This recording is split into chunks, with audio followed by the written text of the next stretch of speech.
talking about screens this summer because screens and her. Whoa, no.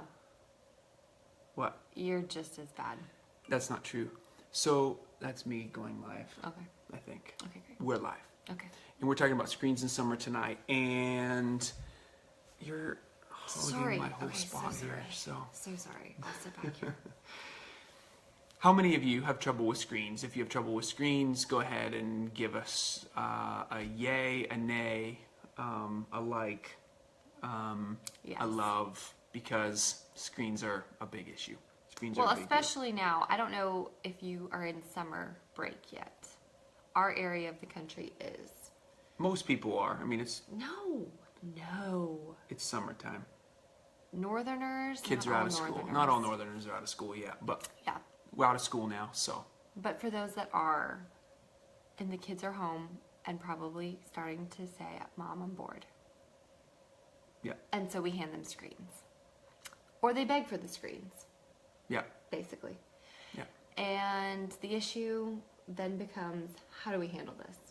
And what's interesting about this is, I've been speaking on this for a number of years now, just because the screens are such a major issue in our society, and to the point that it's the way that I think of screens is this. And so as we talk about screens tonight, I want to set it up like this. So first of all, tell us where you're from. Tell us if screens are an issue in your home and how you're navigating the screens. And then also, tell us where you're from and tell us about if screens are an issue, and how you're navigating screens in your home. How are you navigating it with your kids, particularly your teenagers as well. We have a free checklist there that we put there on the thing tonight. So joshuasjob.com/checklist. It's on Facebook there. So if you like our page or follow us, you get updates on, and we post this stuff. But you can sign up to receive a free screen balanced family checklist. We're all about screen balanced families. So we don't think that technology is evil or that screens are all evil. But what we do believe is that... Or that getting rid of it altogether is the answer. Yeah, getting rid of it altogether is the answer. So let us know where you're from. Let us know if screens are an issue in your home. Hit like, hit love, hit maybe you don't love. You don't love hit that it, you don't love but that hey, screens are an issue. There we got a sad face, like screens are an issue. The way that we talk about screens is on two things. So the way that I do it is I talk about it as it relates to the car in the automobile. And the automobile was first mass produced in 1908. It wasn't until 1949 that standard disc brakes were introduced onto the automobile. So it took 41 years for standard disc brakes to be put onto an automobile. Truly, what did they do for 41 years? Well, I mean, there were brakes, but not standard disc brakes. Like good brakes. Good brakes that actually stopped the car. So and kept you safe. But the issue here is that it's not that cars are all bad. Every time I've ever spoken on or speak on this topic, it's like I ask, are cars so bad that you wouldn't drive them? I've never had anybody raise their hand. Cars are good things to get us from point A to point B, but without brakes or safety measures, they take physical lives. If we don't put brakes on technology, we will lose the emotional and spiritual lives of an entire generation. We've got to put brakes on the technology. It's not that technology's bad, it's not that the screens are bad, but the research is showing over and over and over and over again that if we don't put brakes on it, it's changing and rewiring our brains, not just our brains, but our kids' brains too. So tonight we're talking about how do we redeem screens this summer? How do we balance screens this summer? And we have a free checklist there that you can use to begin navigating that. And some of the things we'll talk about tonight will be able to kind of lead you in that direction. And so the link is posted there in the title. So if you want to follow that to go sign up and get that checklist. And then, so basically, we've got to put on brakes. And so Christy and I put on brakes in our home. How have you guys put on brakes? What are some ways? I saw someone say there that screens are a problem in Michigan. That's a great... Screens are a problem here in Tennessee. Tennessee as well. I imagine they're a problem in, most of the 50 states. And Canada. And the countries around the world. Beloved Canada. Yeah. So how are they an issue for you guys? Hi, Laura. For Hi, us, Margaret. it started with our marriage, because Christy would I felt like she Whoa. like would. I mean, sorry. Christy would always what? Christy would always talk to me about how much I was on my phone. Oh, okay. And yeah, so that's true. I was. That's true. Nice save. That was a really good Our save. issue is TV. Time limit. Our issue is TV. Yeah. Here in California, it is too. Yeah, TV. So Heather, just asking the question: is it Netflix, that kind of thing? I mean, we don't even have cable anymore because we just don't. We didn't use cable; it was a waste of money. But we have Netflix and we have Amazon. So we have Amazon Prime and we have those. So you can watch shows when you want to watch them, and you just turn that on, and then you binge watch TV rather than waiting for your episode to come up. That's Dang phones, that kind of thing. So Sarah, yes.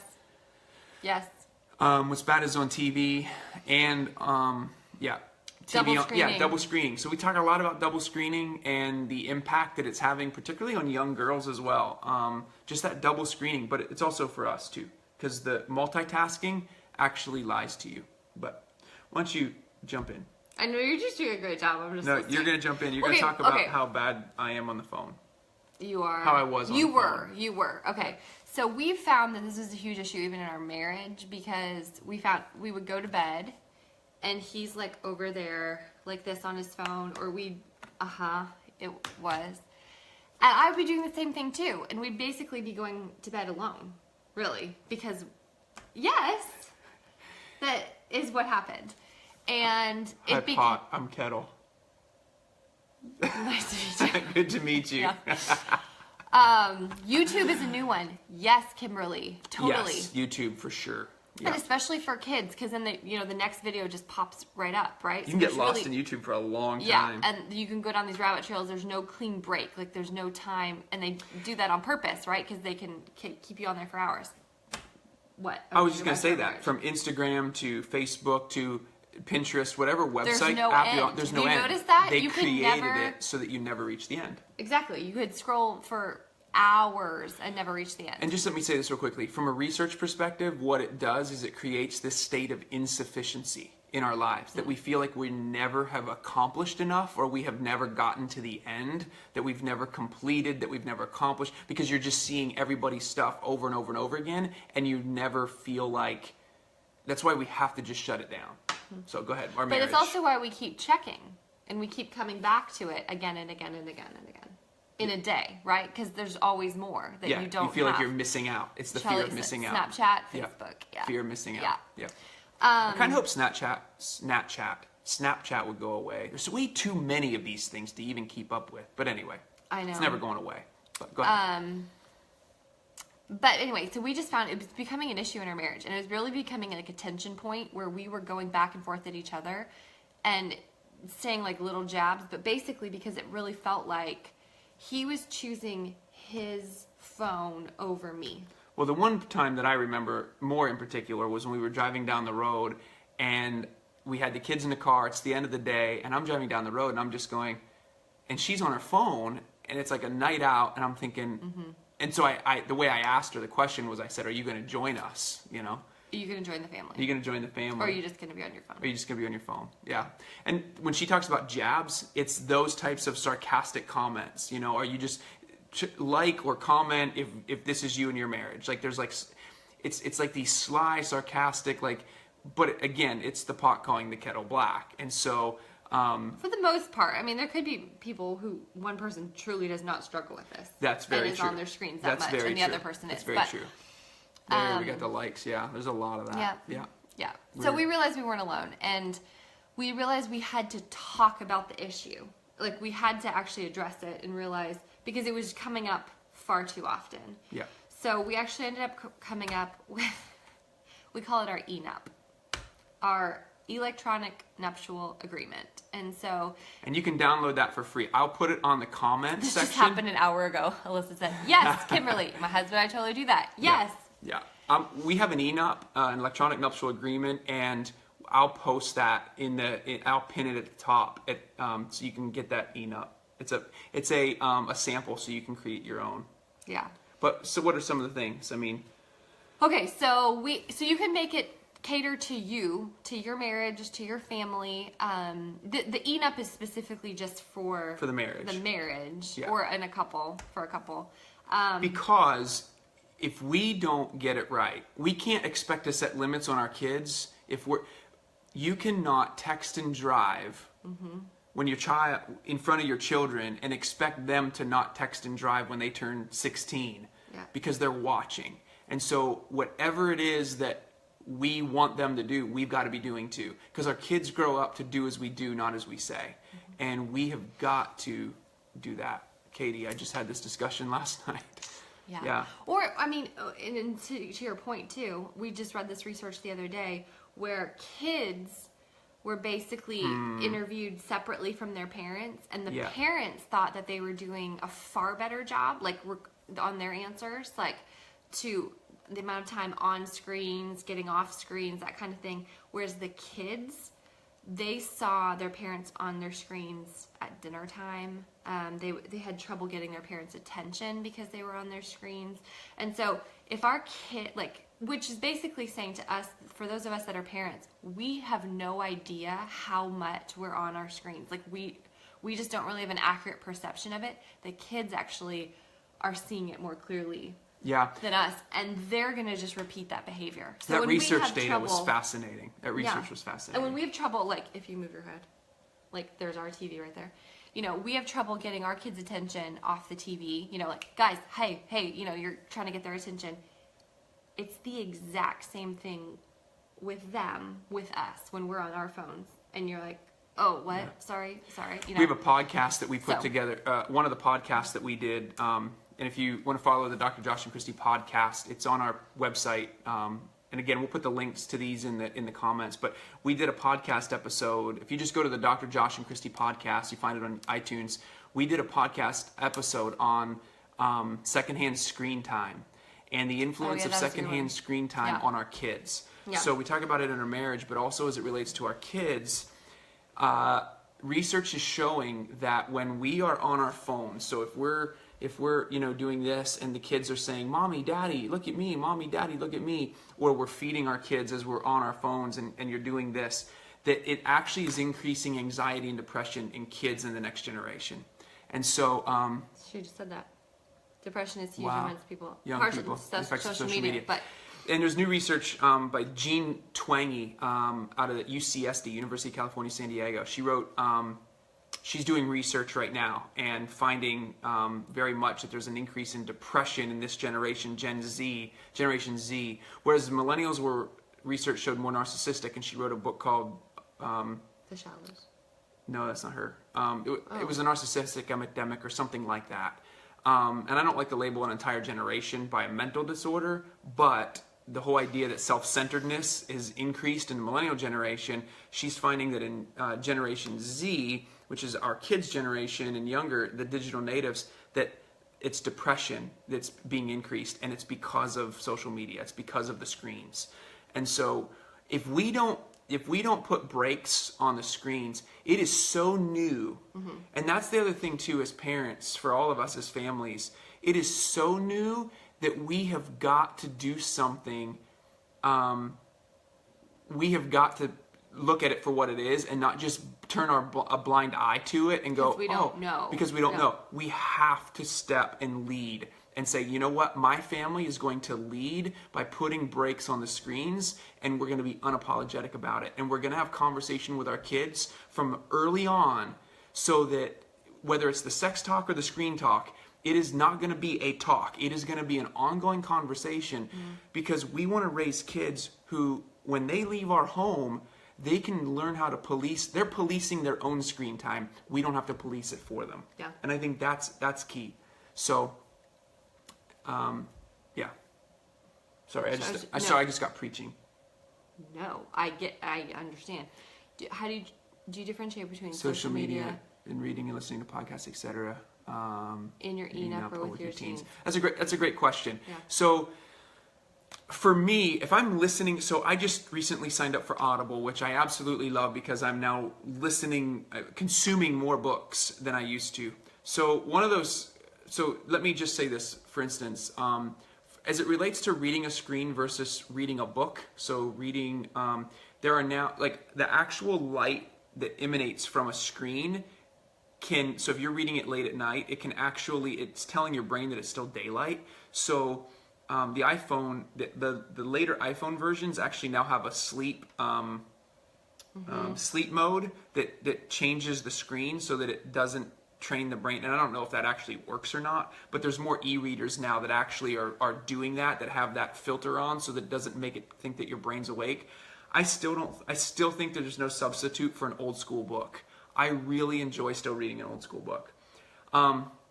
As it relates to listening to podcasts, we don't separate that. Actually, reading or listening to podcasts is learning, it's educating, it's growth.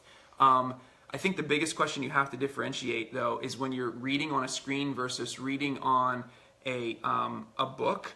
When you put the screen away, you can still get push notifications on a screen. You can still get, and when we talk about multitasking, when you're multitasking, I mean, you just think about it. If you're working on a Word document and all of a sudden you have your email client up and you get a ding and you go to your email, now all of a sudden you're taking a couple minutes to answer that email. To get back into that Word document and keep doing what you were doing takes a little bit of extra time.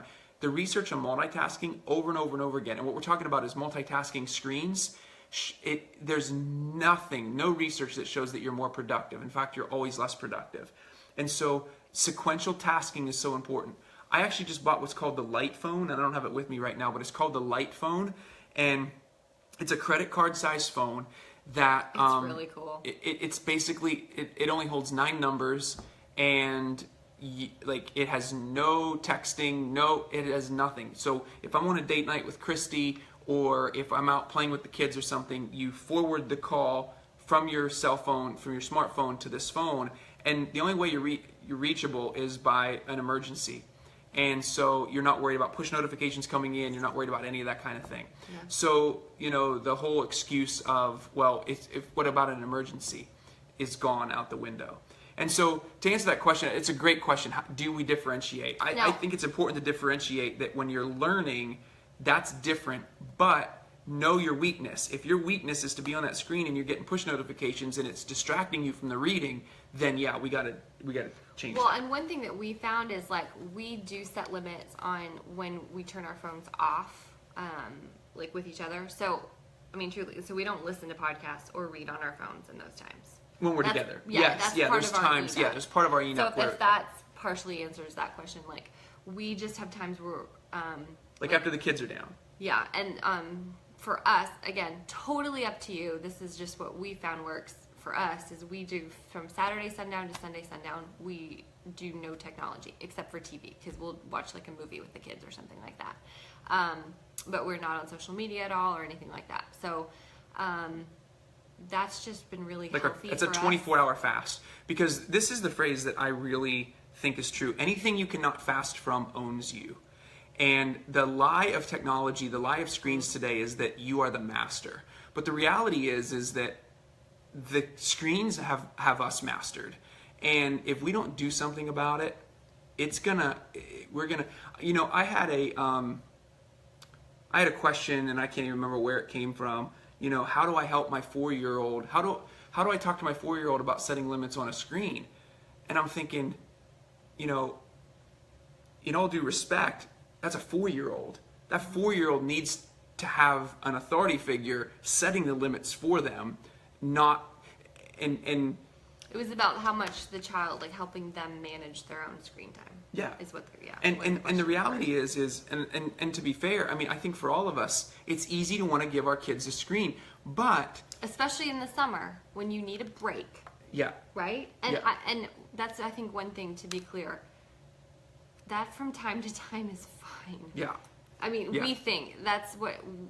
It's inevitable, it's a part of our culture, but... it's similar to, say, secondhand smoke. Remember, how many years ago when we just didn't know that smoking was bad for you? We had no idea. So everyone smoked.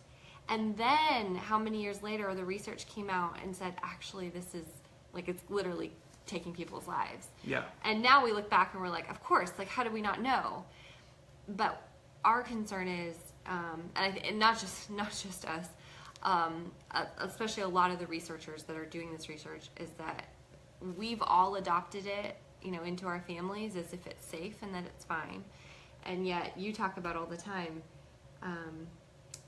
all the leaders sort of in Silicon Valley, they're the ones protecting their children from the devices. Yeah, so that's a great point. And so before we stop, I want to just ask for any questions you guys have with this, or if this is resonating with you and you know other families who are dealing with this, share this video, like our Facebook page. We talk about this a lot. We're actually going to be blogging about it. I'm working on a number of different blog posts for the summer and the next number of weeks. The last 2 days we posted a summer screen schedule on the page as well, and then not just a summer screen schedule or the decisions we need to make as parents, but also how to have that conversation with your kids, how to sit down and begin to have a conversation with them. So you'll want to check that out. And then we have a checklist, and I'll post this. It's up in the title now, but you can free checklist that you can download as well, kind of a checklist of what to look for. So we've been doing this for a number of years now. We just feel it's so important for our kids' generation. So a couple other questions. Doctors are starting to advise no screen time to kids under 3, and I think it's limited to 1 hour a day. Yep, that's exactly right. Yep. And what happened there, Jackie, was the American Academy of Pediatrics actually originally had those guidelines, and then about 2 years ago they relaxed them and said, you know what, kids are just going to start getting screens. We have to move with the technology, or we have to move with where society's going. And then all of a sudden, in October of last year, they came back. And I wrote a blog post about this. They came back and they reestablished those guidelines and said, we can't ignore the research. We can't ignore how this is impacting kids' brains. Yeah. Actually, this is interesting, what Christy mentioned. The chief technology officer of eBay, the CTO, as well as executives at Yahoo, Google, Apple, and Hewlett-Packard all send their kids to a 9-classroom school where technology is completely omited. Isn't that crazy? Bill Gates only allowed his daughters on the internet for 45 minutes a day. He has 3 daughters. You can Google all this. You can find these. This is all out there. This is all public information. Steve Jobs did not allow his kids to have an iPad. So the question I ask is, if the people creating these devices are protecting their children, what do they know about it that we don't? And I think it's important, especially as it relates to creativity and imagination. We want to raise creative kids. One research study found that this is fascinating. So imagine this. You are put into a room with nothing. You've got no phone, you've got no magazine, you've got no books, you've got nothing. The research study was all about trying to see who could spend time in a room with nothing but their thoughts, just by themselves, and how long they could stay in there. And so it was, so imagine that. So what happened was, do you know, just take a guess, just give us some guess. How long do you think the average amount of time was till, by the way, the only way you could get out was to electrocute yourself. You had to give yourself an electrical shock to get out of the study. So they wanted to see how long people could sit in boredom or sit by themselves with just their thoughts. Yeah. How long do you think the average amount of time they stayed in there, a person stayed in there was? This might take a couple minutes or a couple seconds for some comments to come through. 15 minutes. Kim. Anybody else? How many minutes do you think it was before they actually, on average, till they just said, hey, we're going to get out. We're going to electrocute ourselves. 12 minutes. 15 minutes. 3 minutes. Yeah. 30 minutes. 45 minutes. 5 minutes. Hour and a half. I think it was Cassandra who was the closest. Was she 30 minutes? Cassandra put 5 minutes. Yeah, it was a little over 6 minutes. A little over 6 minutes was the average that a person sat with just their thoughts. 6 minutes. That's our society for you. Yeah. So I'm going to couple it with other research. There's other research out there that shows that it takes at least 15 to 20, and this is where the summertime comes in, especially with our kids. There's other research out there that shows that it takes at least 15 to 20 minutes of boredom for creativity to kick in. At least 15. Is napping an option there? Anna, I love the way you think. I could stay in there for a while. I love the way you think. Yeah. So it's 15 to 20 minutes of boredom before creativity kicks in. So if you think about it, think about our kids this summer, all right? Your kids this summer, they're coming up and they're going, Mommy, I'm bored. Can I go stick my finger in an electrical socket, right? Like, yeah. Sure, son, we won't want you being bored for too long now, would we? Like, that's the way we think. Like, let's give them a screen because we don't want them to be bored. But the reality is, I believe that the tech giants and the leaders and the executives of these companies understand the power that this has on kids' brains, and so they're protecting their kids from it. If we want to raise a generation of kids, and this is the way that I speak to college students and high school students about this, if you really want to be a leader in the future, creative, imaginative, you want to be the next Disney, Walt Disney, you want to create a mouse, whatever it is, it takes creativity and imagination. And if we're constantly turned on, our brains are constantly turned on through notifications, our brains never shut down. And so... Well, but except that it's even not working. Like, because basically what they found is we're just amusing ourselves into a creative impotence, really. Amuse basically meaning to not think. So we're not thinking deeply anymore. And that's unfortunately what's happening with our kids, is that even a lot of the like drill apps, where it's sort of like, memorization and stuff, it's still amusing the kids versus allowing them to use those deeper thinking parts of their brains. Yeah. So and I think it's important to, as you think about this, and again, we're not against technology. We're not saying, hey, get rid of technology. We haven't gotten rid of technology. We're using it right now. I mean, we can use it for good things. Like, sometimes. And but it's important that we say, hey, listen, here's the power that it has on our lives. Here's the power that it can have over our lives. And so therefore, what do we do? I believe that the screens are the socially acceptable way to distance us from Jesus today. That it's the modern day Baal. That we don't even think twice about how it's distancing us, not even from Jesus, but from our own relationships. And so, so anyway, yeah. Sorry, I was reading that, but I couldn't make out what it was. Back to flashcards. Yes. We actually have some flashcards, ABC flashcards I was playing the other night. So, I guess our question is for you: what are the biggest struggles you're having if you're already in summer break? If your kids are off on summer break so far? And how old? What are your ages? What's your biggest struggle? But how old are your kids too in that process? So what are the battles you're having, or maybe you're not? Maybe you've done a far better job than most of us have at having these conversations with your kids early, and you've come up with some really healthy ways to kind of just balance it. So that we just love to know what are your struggles. There's your kids ages. Awesome. Wow, Kimberly, 13, 11, 6, and 4. So you got the whole range, and so especially at that 11 and 13 range, you're starting to get into that. What are you getting into? I mean, 10, tell 12. us, 10, 12. Okay, same thing. We get a lot of questions, what age should our kids have a cell phone? Or what age should kids first have a cell phone? And I'm going to let you answer that one. Nope.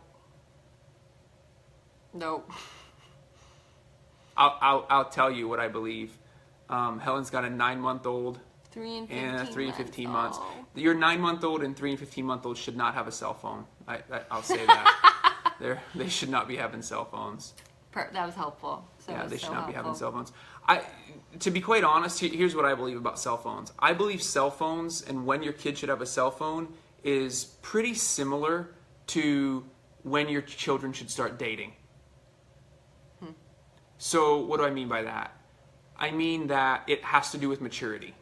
I believe that it has to do with when, and you keep an eye on some of those comments, because if something comes by while I talk about this, I can't multitask. I can't read them. And he can't. When they get a job, I love it. When they get a job, that's exactly what I tell friends of ours who say, hey, maybe my son could date your daughter one day. Yeah, get a job first, right? Yeah. When they get a job, I think that it has to do with maturity. It really has to do with maturity. And again, there are options out there. We get a lot of people who say, well, what about emergency situations? There are options out there where there's no data plans. There are options out there where kids do not need to have, because the reality is this, because you have to have limits on the data. You have to have limits. It is so easy for pornography to be pulled up on a cell phone today that if your kids do not have any filter. There's one researcher who says, I guarantee if you have a 14-year-old boy with no internet access, or with no limit, with internet access and no limits, he's looking at pornography, guaranteed. And so, you know, it is just pretty strong. It's pretty strong. So, and to be quite honest, I mentor and work with a lot of teenage boys. I've worked with boys and men for most of my life, and I'm telling you, if they have unlimited internet access and they don't have accountability, they're looking at pornography. It's just too easy. So what's your to best do suggestion for that? Well, filters, first of all. There needs to be filters on it.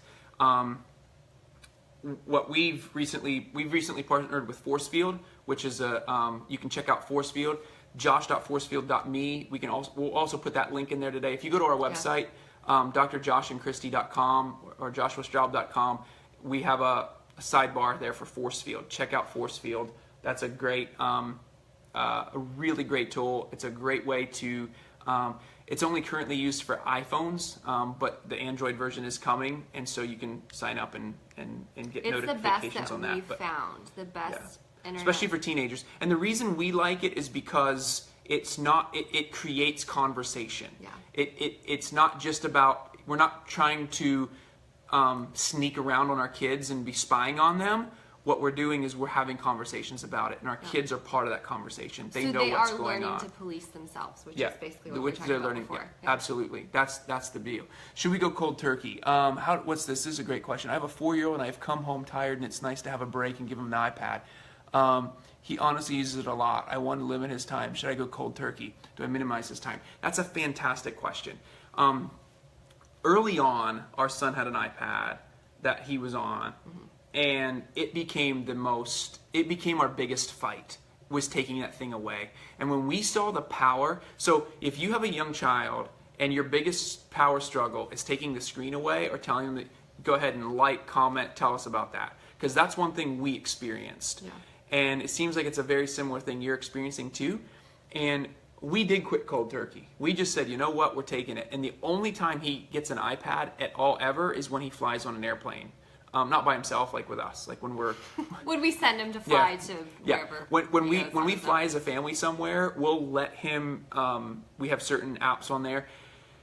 There's a post that I wrote on different apps that are good for kids. Yeah. Most apps on iPads are just simply drill and practice apps. They're not enhancing the brain. They're not that kind of thing.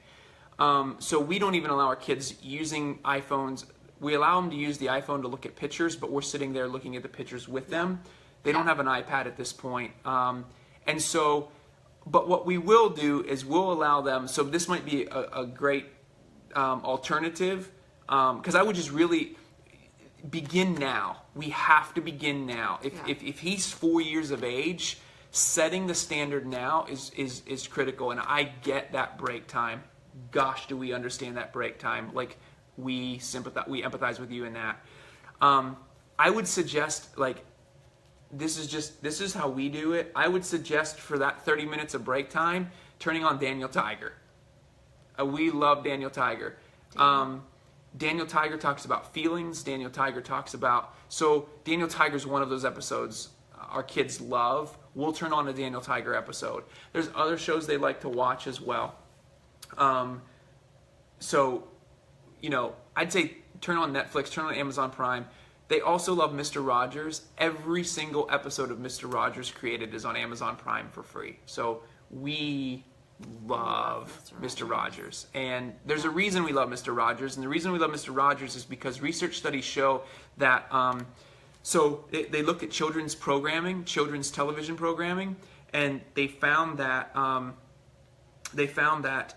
they looked at inattention. They looked at number of screen changes in inattention in children. And what they found was that starting with Sesame Street, screen changes started to go faster and faster and faster, and there were more rapid screen changes within a certain period of time frame, which started to create inattention in kids. Yep. And so it could also be explained, or I don't know if there's a direct correlation, but when you look at the increase in ADHD in our culture today, the more rapid screen changes. So basically the way it's described then is that, and there's a TED Talk on this, I would really encourage you to take a look at the TED Talk on the research, that basically what it is there was A Day on the Farm, Little Einstein's A Day on the Farm, there were 20 screen changes. Baby Einstein. There were 7 screen changes in a 20-second period. 7 screen changes in a 20-second period. So what ends up happening then is when a child actually goes to a farm and there's not a lot happening, they get bored quickly. And so the only children's television programming that they studied that did not create inattention in children was Mr. Rogers' Neighborhood. He's amazing. Because Mr. Rogers just sat there, just like we are, eye to eye, told you, take you to a restaurant, here's what a fork is, here's how you talk to your waitress. I mean, it was just... It was relational. It's relational. It's a relational programming. Yeah. So they still watch Mr. Rogers to this day. I love it because it's old school and they go back to the old... hold on, we're getting a lot of questions there. By the way, there's a lot of questions coming in, which is fantastic, and we'll do our best to answer those questions even when we get off. So keep an eye out on that because we'll go back and answer questions over the next couple of days as we scroll through here. But I love just going back and seeing the old school grocery stores and it's just fun. I loved that show. So it was great. I just love that show. There was questions about different like ABC Mouse and things like that. I think here's what I would really say: do your research. Really do your research as it relates to what it is that you are. And if you go on our website and you go to the categories of different, I'd love to know which TED Talk that was. Christakis. If you Google TED Talk and then his name is spelled Christakis. Christakis. I believe that's the way that it's spelled. You'll find it. It's on Inattention in Kids. You'll find it there at TED Talk. And I'll go on and I'll try to find the link for you if you don't find it and put it up there. If you look at our technology blogs on our website, joshuastraub.com, just go to the categories technology. I reference him. There's a post that I wrote called Why Mr. Rogers is Smarter Than Baby Einstein. And I quote and cite that TED Talk in that post, Why Mr. Rogers is Smarter Than Baby Einstein. So, what's your website? joshuastraub.com or drjoshandchristy.com. And again, I'll put this up there and it's linked right now in the title of this Facebook feed because there's a link to a checklist, a screen balanced family checklist that you can download for free. So if you want to go there and download that, you can click on to that link. Do that. So, because over the summer especially, I think we said this earlier, but we're going to do a series of blog posts about screen time specifically because that seems to be the biggest struggle in families over the summer. Yeah. And not just over the summer, but at any time. Yeah. But for sure over the summer too. So one of the things that, just to go back to that question about ABC Mouse and all that, I would just say really do your homework on a lot of these things. There's a lot. Common Sense Media also is a great website to look at and as it relates because Common Sense Media actually grades a lot of these apps and looks at them. So if you take a look there, they'll be doing that. There's a lot of these. I would just say do your research. Not even ones that are simply drill and practice. It's not that our son loves Thomas the Train, and one of the apps on the iPad is a Thomas the Train that's simply drill and practice. He's just hitting a button. He's pushing the button as the train is racing around the track on the island of Sodor. And there's nothing educational about it whatsoever. But we'll let him play it every now and again, particularly on the plane. On an airplane. And because why not? Again, this isn't purely evil. We have to be balanced in this. Don't feel guilty. We are the first generation of parents that ever had to deal with this. Yeah. And so take a deep breath and go, okay, listen, don't feel guilty. Don't feel but once you're aware, once you know, hey, listen, maybe I need to start doing something like this, we need to, then, you're responsible then to go, hey, here's some limits we should begin setting. So, we do a 24-hour fast from screens, Saturday sundown to Sunday sundown. There is, what else? Certain hours that you set during the day. Obviously, no texting and driving, but I'm thinking for kids. We do no screens at any mealtime. No screens. That's a big one for us. Yeah, I saw someone else asked a question about that, about screens and meals. And we've just found, I mean, the research for conversation around the table, especially, and what that does for kids. I mean, I think that's super important for grown-ups, just to connect, like, that time. But especially for kids, especially, you know, stories and stuff that are set around the table, it's like precious brain building, but also relational building time. So we don't, that's one we are pretty strict on. Yeah, we're very strict on that one. He'll catch me on time, because I'm, you know. Yeah, we're pretty strict on no screens at meal times. Yeah. And we launched a parenting community called 22/6, which we're super excited about. And we have dinner time stories that are a part of that community. And just telling stories to your kids at dinner time about where you grew up, where they were, where the grandparents were, where you were when they were born, like what was happening while they were being born. What are the different things that, what were the different things that, that we struggled with as a family, and putting them in a story that's bigger than themselves is so critical. But so critical. What that does to establish their self-confidence and also their what's the word I'm looking for? Competence. Yeah, self-confidence and self-confidence. It increases it later in life. Yeah, and it's linked to happiness. It's linked to kids who are happy in life as well. So we'll continue this conversation. We're really grateful that you guys are all having this conversation as well. Our heart is to continue this conversation. We want this conversation to continue among parents in our generation because we believe it's so critical. Because otherwise, I love Switchfoot. I'm a huge Switchfoot fan. And in one of their songs, they have a phrase or a line that it's the blind leading the lied to. And I just think about that sometimes as it relates to screens. That a lot of times it's the blind leading the lied to. And we don't want to be blind, and we don't want to be lied to. And so I think if we can walk around with our eyes wide open and go, this is what's going on, we got to protect our children, but not to be, again, there's a balance here. And we've got to make sure that we're not overly like, oh my gosh, we got to get rid of technology. It's totally, and screens are totally evil. They're not. We need to, but we need to have a balance with it.